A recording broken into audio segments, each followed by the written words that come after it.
দেখেন আমি আপনাদের আজকেরা কাতলা মাছের মাথা দিয়ে মুড়ি ঘন্ট করে দেখাবো। দেখেন আমি কড়াইতে তেল দিয়ে দিয়েছি, এবার মাথাগুলো তেলে দিয়ে ভেজে নেব। দেখেন আমি মাথাগুলো কেটে কেটে নিচ্ছি।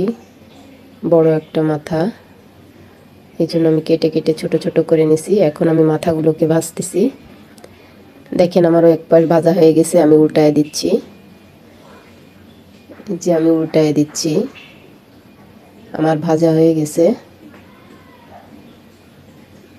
এবার সুন্দর করে উল্টায় দিতেছি। দেখেন কত সুন্দর করে ভাজা হয়ে গেছে।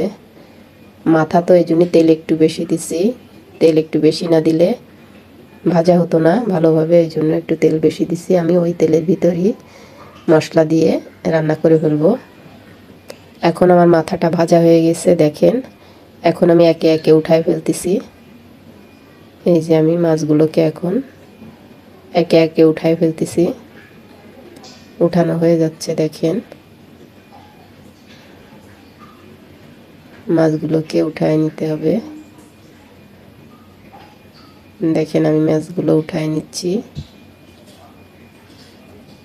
এখন আমি এই তেলের ভিতর আদা, পেঁয়াজ, রসুন এগুলো পেস্ট করে রেখেছিলাম, এগুলো দিয়ে দিচ্ছি।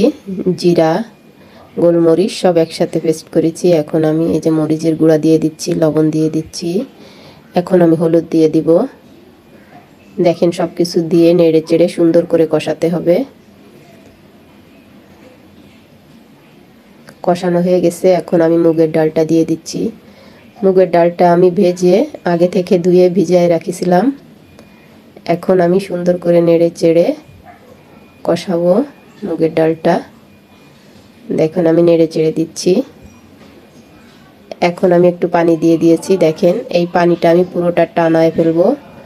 টানায়ে ডালটা একটু সিদ্ধ হয়ে যাবে আর কষানো হয়ে যাবে। দেখেন এই যে পানিটা আমি পুরো টানায় ফেলেছি, একটু পানি নেই।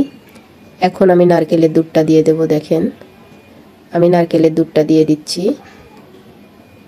নারকেলের দুধটা দেওয়া হয়ে গেছে। এখন আমি নেড়ে চেড়ে সুন্দর করে নেড়ে চেড়ে দেব, মিশায় দেব ডালের সঙ্গে। দুধটা ভালোভাবে মিশায় দিলে এই যে উতলাই গেছে, উতলাই গেলে আমি এবার মাছগুলো দিয়ে দেব। দেখেন ডালের ভিতর আমি মাছটা দিয়ে দিয়েছি।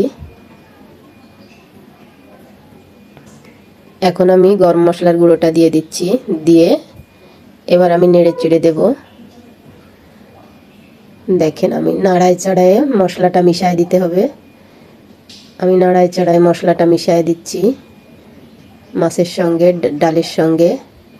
আমার মুড়ি ঘন্টটা প্রায় হয়ে যাচ্ছে। দেখেন এভাবে নাড়ায় মিশায় দিতে হবে, দিয়ে কিছুক্ষণ জাল করতে হবে। আমি সুন্দর করে নেড়ে নেড়ে মিশায় দিচ্ছি। দেখেন যাতে মশলাটা মিশে যায়, নেড়ে চেড়ে মিশাতে হবে ভালোভাবে। দেখেন মিশানোর পরে কিছুক্ষণ জাল করতে হবে। এই দেখেন আমার মুড়ি ঘন্টটা প্রায় হয়ে গেছে। এখন আমি চুলাটা বন্ধ করে দেব। দেখেন দেখেন আমার ফাইনাল লুকটা কত সুন্দর লাগতেছে দেখতে।